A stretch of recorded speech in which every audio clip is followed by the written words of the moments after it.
In this video, I will show you how to edit the header on Shopify. First, log in to your Shopify dashboard. From the left-hand menu, click Online Store. Then select Themes. Find your active theme and click Customize or Edit Theme to open the theme editor. Once the editor opens, you'll see the header displayed at the top of your store preview. To edit the header, click on the Header section from the left panel.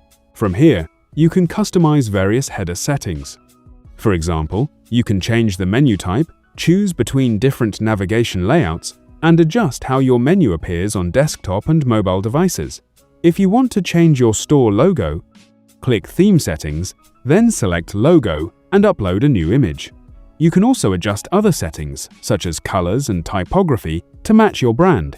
To change the header color scheme, select the Header section and look for the Color Scheme option. From there, choose the color scheme you want to apply to your header. If you'd like to edit the menu items shown in the header, click on the Menu Selection option and then choose Edit Menu. You can add new menu items, remove existing ones, or rearrange them as needed.